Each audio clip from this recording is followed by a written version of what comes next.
अज्ञानतिमिरान्धस्य ज्ञानाञ्जनशलाकया चक्षुरुन्मीलितं येन तस्मै श्रीगुरुवे नमः।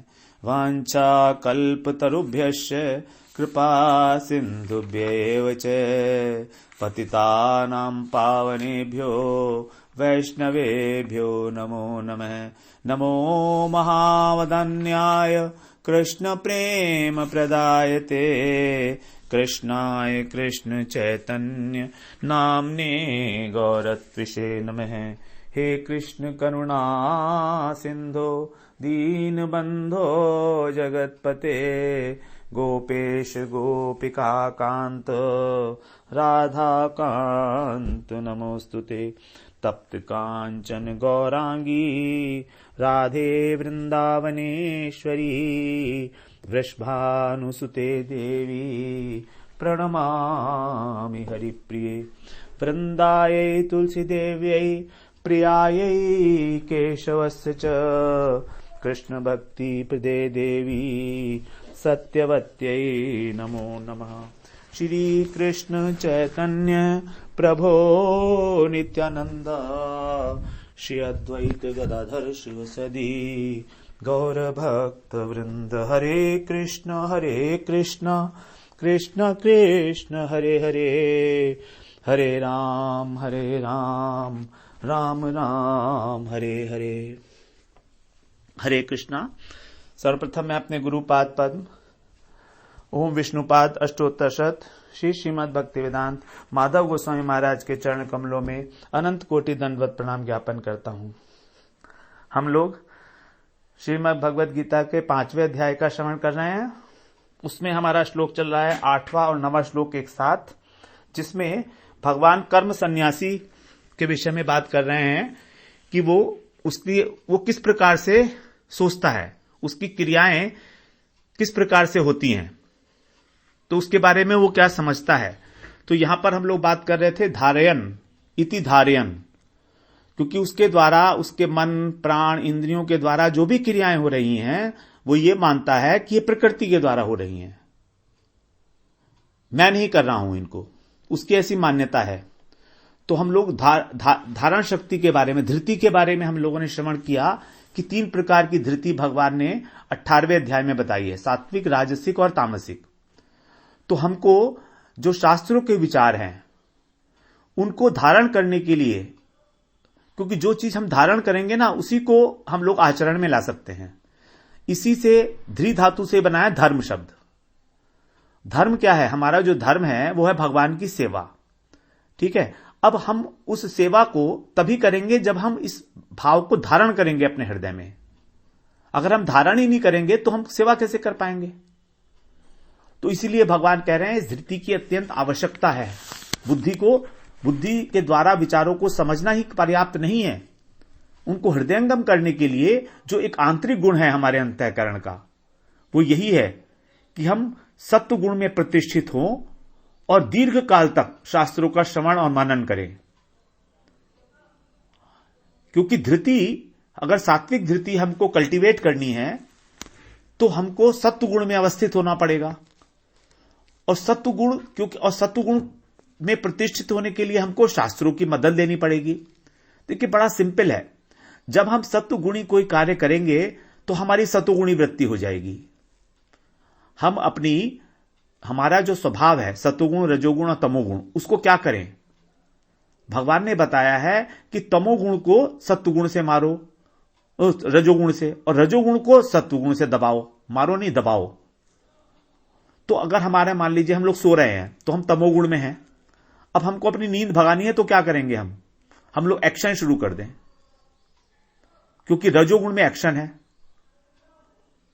ना, रजोगुण में एक्शन है, तमोगुण में है निद्रा और आलस्य। तो निद्रा और आलस्य को भगाने के लिए हम लोगों को रजोगुणी क्रिया का आश्रय लेना पड़ेगा। हम लोगों को आलस्य आ रहा है, नींद आ रहा है, तो क्या करते हैं हम लोग उठ के चलना शुरू कर देते हैं। जब हम माला करते हैं तो हमको नींद आती है, तो हम क्या करते हैं? चलना शुरू कर देते हैं, वॉक करना शुरू कर देते हैं, एक्शन हो गया। तो रजोगुण जो है वो तमोगुण पर हावी हो गया। अब इस रजोगुण को खत्म करने के लिए क्या करें? क्योंकि सत्वगुण स्थिरता मांगता है। सत्वगुण के और तमोगुण के जो गुण हैं वो बिल्कुल विपरीत हैं, लेकिन फिर भी ऊपर से देखने में एक से लगेंगे। तमोगुणी व्यक्ति सो रहा होता है, नींद में स्थिर है, और सत्वगुणी व्यक्ति भी स्थिर है, वो भी बैठा हुआ है। जब हम लोग श्रवण करते हैं, हरि कथा श्रवण करते हैं, तो भी तो हम लोग बैठ के करते हैं ना, शांत चित्त से, तो लगेगा अरे सब लोग जो है सो रहे हैं, और वास्तव में श्रवण करने तक नींद भी बहुत आती है। तो क्योंकि स्थिरता है, स्थिर होना सत्वगुण का प्रभाव भी, वो भी है गुण। तो स्थिर चित्त से श्रवण करना, लेकिन अंदर से जागरूक, वह है सत्वगुण। मगर अगर अंदर से सोए हुए हैं तो वो तमोगुण हो जाएगा। तो इस प्रकार से हम लोग जब शास्त्रों के अंदर अपने मन को डालेंगे, अपनी बुद्धि को जबरदस्ती, तो हमारा सत्वगुण बढ़ता चला जाएगा, प्रचुरता हो जाएगी उसकी। इस प्रकार से हम अपने रजोगुण को शांत कर सकते हैं सत्वगुण के द्वारा। ये सारी टेक्निक हैं जो भगवान 14वें अध्याय में बता ही रहे हैं हमको। एक एक एक्शन बता रहे हैं कि कैसे सत्वगुण बढ़ेगा। उन्होंने बताया कि यही एक्शन करते हैं तो सत्वगुण बढ़ता है। अथवा वो कह रहे हैं कि जब ये सत्वगुण बढ़ा होता है तो ये एक्शंस किए जाएंगे, और उन एक्शंस को करने से सत्वगुण बढ़ भी जाएगा। उसका उल्टा भी उतना ही ठीक है।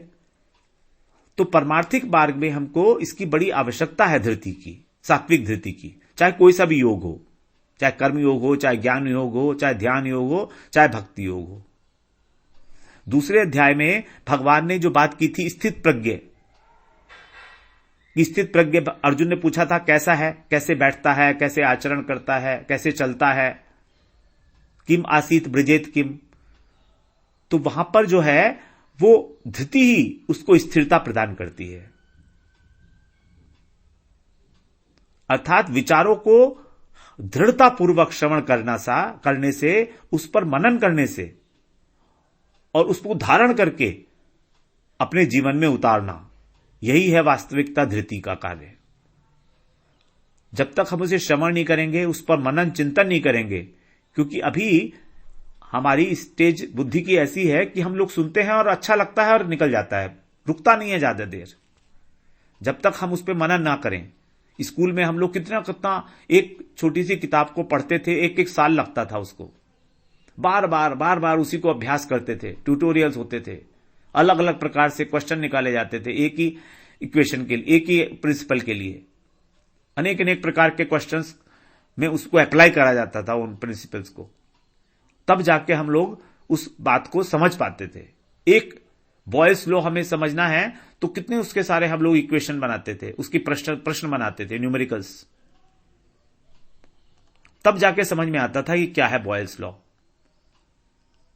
उसके ऊपर पहले श्रवण करा, उसका अध्ययन करा, उस पर मनन किया, उस पर अभ्यास किया, तब उसे हम धारण करते थे, और तब हम लोग एग्जाम में क्लियर होते थे जाकर। तो यहां पर जो दो पद आए हैं, दो पद हैं यहां पर। इति मन्येत आया था पहले, और फिर बाद में आया इति धारयन। नैव किंचित करोमि इति युक्तो मन्येत तत्ववित्, ये पहली लाइन थी। और दूसरी लास्ट वाली लाइन थी इंद्रियाणि इंद्रियार्थेषु वर्तन्त इति धारयन। तो वहां पर आया था इति मन्येत, और यहां पर आया इति धारयन। अर्थात इति मन्येत का अर्थ था ऐसा मानो, मानना, और फिर धूना धारयन, धारयन माने ऐसा धारण करो, अनुभव करो। तो यह है धृति का कार्य, और मानना जो है वो बुद्धि का कार्य है। मानना बुद्धि का कार्य है, और धारण करना धृति का कार्य है। ये इसको हम लोगों को समझना पड़ेगा, डिफरेंस जो है। पहले उसको समझो, पहले उसको मान लो, और फिर उसके बाद उसको धारण करो। क्योंकि जब तक समझेंगे नहीं तब तक धारण का प्रश्न ही नहीं उठता। जैसे हम जब अलजेब्रा पढ़ते थे तो उसमें यही होता था ना, कोई चीज प्रूव करनी होती थी तो पहले मान लेते थे, let us suppose x is equal to a, है ना। फिर उसकी वैल्यू रखते रहते थे। उसके बाद इक्वेशन जब सॉल्व हो जाती थी तो बोल देते थे हैंस प्रूव्ड, अतः यह सिद्ध हुआ। तो सिद्ध हुआ मतलब धारयन। और स्टार्टिंग करी थी हमने मन्येत से, माना था, suppose x is equal to a, like that, है ना।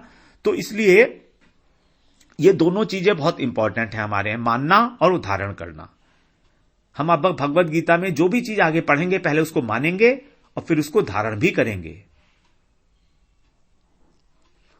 अच्छा, अब आगे आते हैं हम लोग क्रियाओं पर। इस श्लोक में बहुत सारी क्रियाएं आई थी। पश्यन् शृण्वन् स्पर्शन् जिघ्रन् अश्नन् गच्छन् स्वपन् श्वसन् प्रलपन् विसृजन् ग्रहणन् उन्मिषन् निमिषन् अपि। 13 प्रधान क्रियाएं आई हैं इसमें। हमारी इंद्रियों की क्रियाएं हैं इसमें, हमारे प्राणों की क्रियाएं हैं, पश्यन् ज्ञानेन्द्रियां और कर्मेंद्रियां दोनों की। तो 13 क्रियाएं एक प्रकार से इसमें आई थी। सोना भी एक क्रिया है। सोना किस चीज की क्रिया है? बुद्धि की क्रिया। हम लोगों ने सृष्टि तत्व में यह बात भी श्रवण की थी कि जो बुद्धि का स्वभाव है, जो बुद्धि, हमारी बुद्धि तभी ठीक काम करती है जब हम लोग ठीक प्रकार से सो लिए होते हैं। अगर नींद पूरी नहीं हुई है तो हम लोग ठीक प्रकार से, बुद्धि हमारी काम भी नहीं करती, विचार भी नहीं करती है। तो नींद जो है वो बुद्धि का है, लिंक्ड है, क्रिया है नींद बुद्धि की। तो पश्चन का मतलब है, यहां पर क्रियाएं क्या थी? जैसे देखना, सुनना, स्पर्श करना, सूंघना और खाना। खाते हैं हम लोग जीवा से, तो ये 5 ज्ञानेंद्रियों की क्रिया थी। देखने के लिए नेत्र, सुनने के लिए कर्ण, स्पर्श के लिए त्वचा, सूंघने के लिए नासिका और खाने के लिए जिह्वा। ये 5 क्रियाएं हो गई। अब 5 क्रियाएं हैं हमारी कर्मेंद्रियों की। पाद, पाद का मतलब चलना, पैरों का। पाणी, पाणी का मतलब हाथ, इसकी क्रिया है ग्रहण करना। वाक, वाक का मतलब बोलना, वाणी। उपस्थ और पायु, मलमूत्र त्याग। उसके बाद सोना, ये सोना हमारे अंतःकरण की क्रिया है, बुद्धि की। उसके बाद श्वास लेना, ये प्राणों की क्रिया है। और आंखें खोलना और बंद करना, ये उप प्राणों की क्रिया है। तो 10 क्रियाएं तो हो गई थी, 5 ज्ञानेंद्रियों की, 5 कर्मेंद्रियों की, एक अंतःकरण की और एक प्राण की और एक उप प्राण की। अंतःकरण की, अंतःकरण में मन है, बुद्धि है, अहंकार और चित्त है, सबकी अलग अलग क्रियाएं हैं, लेकिन यहां पर बुद्धि की क्रिया को लिया गया। बुद्धि की क्रिया थी सोना। उसी प्रकार से प्राणों की 5 प्रकार की क्रियाएं बताई गई हैं। प्राण, अपान, समान, उदान और व्यान। ये 5 क्रियाएं हैं प्राणों की। इसको एक बार से हम दोबारा से श्रवण कर लेते हैं, क्योंकि कुछ लोगों ने उस समय में श्रवण नहीं किया होगा इसको। तो सबसे पहली क्रिया है प्राण। प्राण का रहने का स्थान है हृदय, अर्थात प्राणों का जो आवागमन है उसको बोलते हैं प्राण। फिर आता है अपान। अपान का मतलब है जो हम अधोवायु छोड़ते हैं, अधोगमन क्रिया, उसको बोलते हैं अपान। अपान का मतलब गुदा है इसका रहने का स्थान। उसका बाद है समान। समान का मतलब है जो भी हम लोग भोजन ग्रहण करते हैं उसको पचाना, समीकरण करना, समान रूप से समीकरण करना। तो इसका जो स्थान है वो है नाभि, नाभि प्रदेश। फिर आती है उदान। उदान जो है वो इसका प्रदेश, इसका स्थान है कंठ देश। कंठ हमारा यह है ऊपर की तरफ ले जाना। हमारा जो आत्मा हमारे शरीर से निकलती है वो इसी उदान को आश्रय करके ही और हमारे शरीर से निकलती है। वो हमारी आत्मा उदान का आश्रय लेकर ही इस शरीर से बाहर निकलती है। उसके बाद है व्यान। व्यान का मतलब है संपूर्ण शरीर में घूमना, जैसे जिससे ब्लड सर्कुलेशन होता है हमारा। तो ये 5 प्राणों की क्रियाएं हैं। उसी प्रकार से 5 उप प्राण बताए गए हैं। पहला उप प्राण है नाग। नाग का मतलब है डकार आना। जब हम लोग कुछ खाते हैं तो हमको डकार आती है, तो वो भी एक क्रिया है उप प्राणों की। कूर्म, कूर्म का मतलब है पलक का झपकना, जो यहां पर बताई गई है। उन्मिलन और निमिशन। उन्मिलन माने पलक को उठाना, निमिशन माने पलक को बंद करना, पलक झपकना। तो ये कूर्म हो गया। फिर है क्रिकर। क्रिकर का मतलब है जो खांसी होती है, हमको खखारते हैं ना हम लोग, ये क्रिकर बोलते हैं इसको। उसके बाद है देवदत्त। देवदत्त का मतलब है जम्भाई आती है हमको, जब हम लोग को आलस्य आ रहा होता है तो जम्भाई आती है। उसके बाद है धनंजय। धनंजय ये एक ऐसा उपप्राण है जो मृत्यु के बाद भी हमारे शरीर में कुछ समय तक रहता है। तो ये 5 प्रकार के प्राण हैं और 5 प्रकार के उपप्राण हैं। इसमें से जो मेन प्राण की क्रिया थी श्वास प्रश्वास, उसको यहां पर लिया गया, और उपप्राणों में कूर्म की क्रिया जो थी पलक झपकना, उसको लिया गया। इस प्रकार से यहां पर 10 क्रियाएं, 5 क्रियाएं ज्ञानेंद्रिय की, 5 कर्मेंद्रिय की, 1 बुद्धि की अंतःकरण के अंदर, 1 प्राण की क्रिया और 1 उपप्राण कूर्म नामक उपप्राण की क्रिया हो गई, जो भगवान ने यहां पर रिप्रेजेंटेशन के रूप में ली है। 13 क्रियाएं बताई हैं। अब ये सारी क्रियाएं जो होती हैं ये किसके द्वारा होती हैं? ये सब इंद्रियों के द्वारा होती हैं। हमारी इंद्रियां है ना, तो इंद्रियों के द्वारा ये सारी क्रियाएं हो रही हैं। और कहां होती हैं? अपने अपने विषयों में। जैसे नेत्र का कार्य है रूप, तो रूप के अंदर वो विचरण करती है।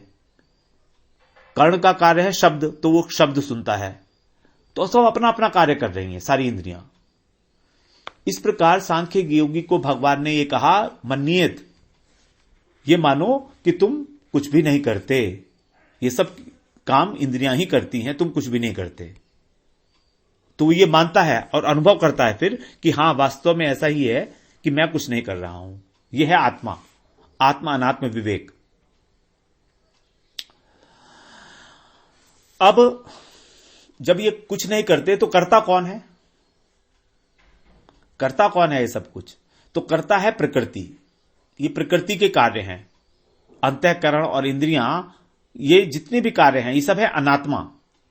एक तो होती है आत्मा, एक होती है अनात्मा। आत्मा तो वो है जो चिन्मय वस्तु है, जो भगवान का अंश है, और अनात्मा है शरीर। इस शरीर के अंदर स्थूल शरीर, सूक्ष्म शरीर जो भी है हमारा, यह इसको बोलते हैं अनात्म। और अविद्या के कारण हमारे अंदर जो हृदय में बैठी हुई है अविद्या, उसके कारण हमारे जो चित्त है उसके ऊपर आवरण चढ़ गया है। हृदय पर ही आवरण चढ़ गया है, एक हमारा दोष चढ़ गया है वो आवरण का। तो वो क्या करता है? आत्मा में अनात्मा का और अनात्मा में आत्मा का अध्यास करता है, आइडेंटिफिकेशन।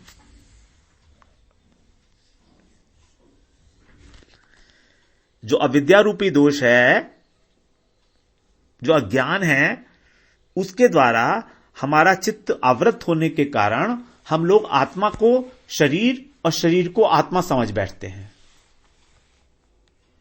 इसी को बोलते हैं आइडेंटिफिकेशन या अध्यास। अर्थात जड़ वस्तु में चेतन धर्म की प्रतीति होती है।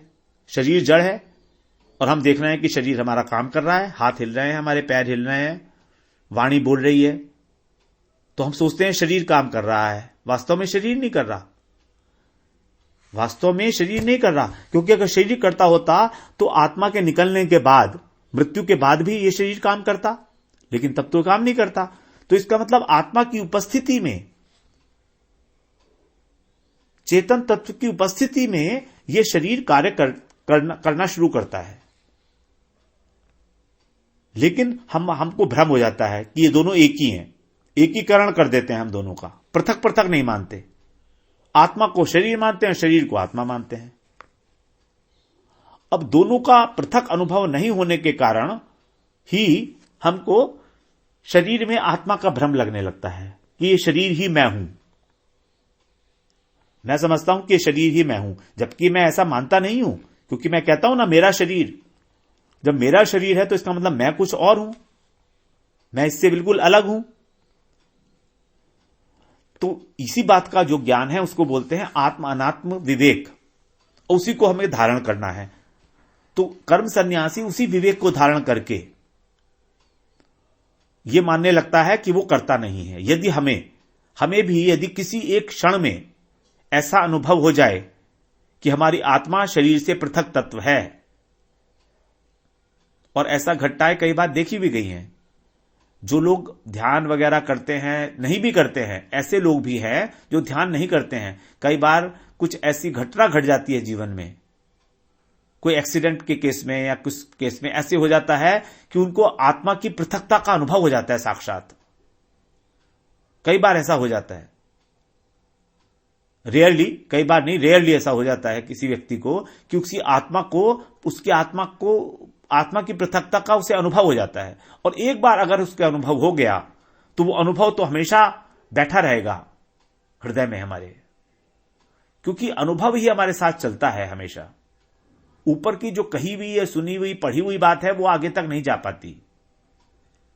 तो अगर हमें किसी क्षण में भजन करते हुए, ध्यान करते हुए किसी भी क्षण में ऐसा अनुभव हो जाए कि मैं शरीर हूं, आत्मा मुझसे अलग है, तो यह अनुभव हमको बड़ा इंपॉर्टेंट है, बड़ा हमको बल देता है इस बात को सोचने में कि हम कर्ता नहीं हैं। केवल हमारे ऊपर कर्तापन का आरोप किया गया है और तत्वविद व्यक्ति जो है इस बात को स्पष्टतः अनुभव करता है। तो ये दोनों कि मैं कुछ करता हूं और मैं कुछ भी नहीं करता हूं, ये दोनों ही मान्यताएं हैं, अंतःकरण की है, बुद्धि की है। क्योंकि मान्यता हमेशा मन में होगी, बुद्धि में होगी, अंतःकरण में होगी, आत्मा में नहीं होगी मान्यता। अब इनमें से एक मान्यता जो है वो तो बंधन का कारण है कि मैं करता हूं, और दूसरी मान्यता मोक्ष का कारण है। एक मान्यता हमको बांधती है कि मैं करता हूं, और दूसरी मान्यता हमको मुक्त करती है। मुक्त कैसे करती है वो ये मुक्त कैसे इसलिए करती है मुक्त हमको कि मैं करता नहीं हूं। तो जो बंधन और मोक्ष है, वास्तव में ये जो अवस्थाएं हैं, ये हमारे मन के ही विकार है, मन की अवस्था है, बुद्धि की अवस्था है। ये आत्मा की अवस्था नहीं है। आत्मा तो नित्य मुक्त है, आत्मा कभी बंधन में नहीं है। हम लोग सोचते हैं ना कि हमारी आत्मा बंधन में है, नहीं, आत्मा तो नित्य मुक्त है। लेकिन हमारी बुद्धि की, हमारी अंतःकरण में ये जो मान्यता बैठ गई है कि मैं बंधन में हूं इस संसार के, ये एक मान्यता मात्र है। इसी को भगवान कह रहे हैं मन्येत, कि इसको मत मानो, बल्कि तुम ऐसा मानो कि तुम कुछ भी नहीं करते हो, तुम करता नहीं हो, तुम मुक्त हो। लेकिन जब तक हमको अनुभव नहीं होगा, हम लोग इस मान्यता को दृढ़ता से मान भी नहीं सकते। तो वास्तव में आत्मा जो है दोनों का ही साक्षी मात्र है, बंधन का भी और मोक्ष का भी। अब जो हमारा अंतःकरण है, अंतःकरण की थोड़ी सी बात कर लेते हैं। अंतःकरण में जो कार्य भेद के अनुसार इसको 4 नामों से पुकारा जाता है: मन, बुद्धि, अहंकार और चित्त। हम लोग पहले भी श्रवण कराए हैं, मन, बुद्धि, अहंकार और चित्त। अब जब वो अंतःकरण ये अभिमान करता है कि मैं करता हूं, तब हम उसको बोलते हैं अहंकार। हमारा अंतःकरण जब ये सोचता है कि मैं करता हूं, तो हम उसको बोलते थे अहंकार। ये अहंकार है अंतःकरण की वृत्ति,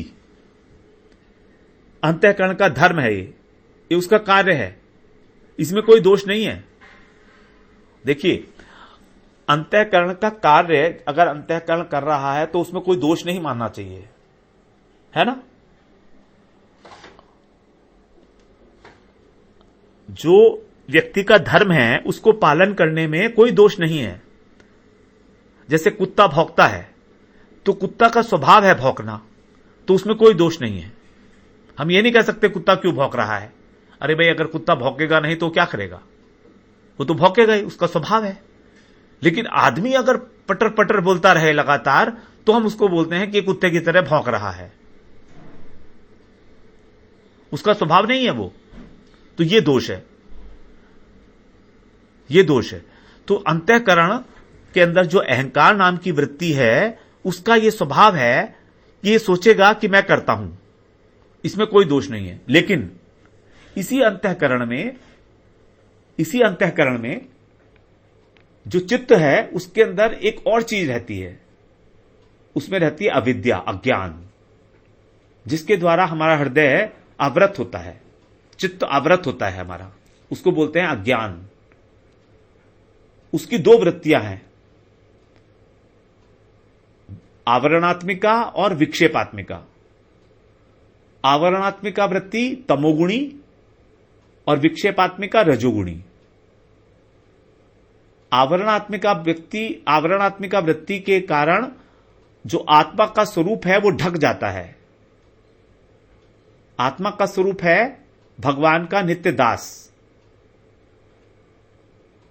भगवान की दासता, भगवान की सेवा, यही है हमारा आत्मा का स्वरूप, जो आवृत हो गया तमोगुण के कारण, और रजोगुण के कारण विक्षेपित हो गया। विक्षेपित का मतलब भगवान से संसार की ओर विक्षेपित हो गया, मतलब अब वो संसार का दास बन गया। ये माया की जो दो वृत्तियां हैं, माया की नहीं, अविद्या की दो वृत्तियां हैं, आवरणात्मिका और विक्षेपात्मिका। तो अविद्या का आश्रय भी अंतःकरण है और अहंकार का आश्रय भी अंतःकरण है। हम लोगों ने अभी श्रवण किया, अंतःकरण में 4 वृत्ति है, मन, बुद्धि, अहंकार और चित्त। अभी हम मन बुद्धि की बिल्कुल भी बात नहीं कर रहे हैं, हम बात कर रहे हैं सिर्फ अहंकार की और चित्त की। अब अहंकार के अंदर एक वृत्ति है, वो सोचता है कि मैं करता हूं, ठीक है। अब चित्त के अंदर भी एक और चीज रहती है, उसको बोलते हैं अविद्या। उस अविद्या के अंदर 2 वृत्तियां हैं, आवरणात्मिका और विक्षेपात्मिका। अब इसी अविद्या की ही एक वृत्ति है कि मैं करता हूं। हम जब बद्ध अवस्था में होते हैं, माया के अंडर में होते हैं, तो अविद्या की जो वृत्ति है वो भी एक ये वृत्ति है कि मैं करता हूं।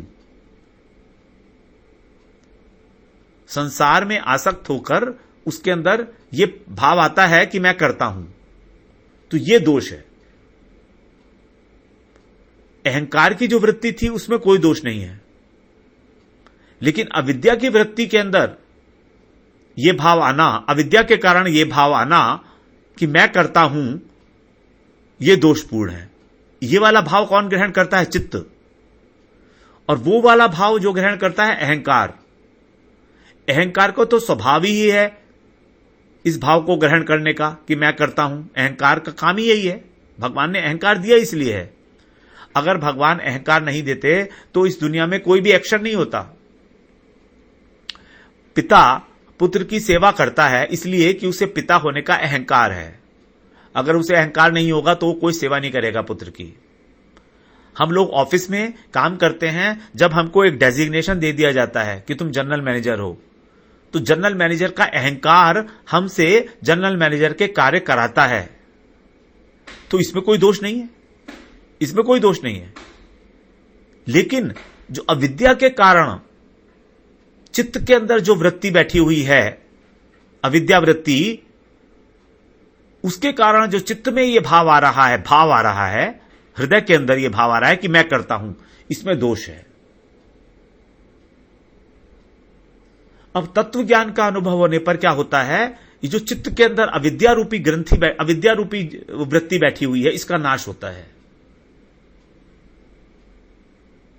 महाप्रभु ने जब शिक्षाष्टक लिखा था उसमें यही था, चेतो दर्पण मार्जनम। सबसे पहला श्लोक है कि हमको चेतो दर्पण मार्जनम, चित्त रूपी दर्पण का मार्जन करना है। इसमें गंदगी क्या है? यही अविद्या, इसी का मार्जन करना है। इसका मैं करता हूं, इस भाव का मार्जन, इस भाव का हमको अहंकार से नहीं हटाना है, बल्कि चित्त के अंदर जो ये भाव बैठा है अविद्या के कारण मैं करता हूं, इसको मिटाना है। ये बहुत इंपॉर्टेंट बात है, क्योंकि दोनों बातें अंतःकरण में हो रही हैं। ये बहुत सूक्ष्म विषय है। अंतःकरण में दोनों भाव, दो अलग अलग जगह कर्तापन का भाव उठ रहा है। एक तो अहंकार के अंदर उठ रहा है, वो दोषपूर्ण नहीं है, क्योंकि अगर वो दोषपूर्ण होगा तो हम भगवान की भी सेवा नहीं करेंगे। हमको ये अहंकार तो वास्तव में धारण करना ही करना है कि मैं करता हूं, मैं सेवक हूं भगवान का। ये अहंकार ही तो है, मैं सेवक हूं। तो ये अहंकार मैं सेवक हूं तभी जागृत होगा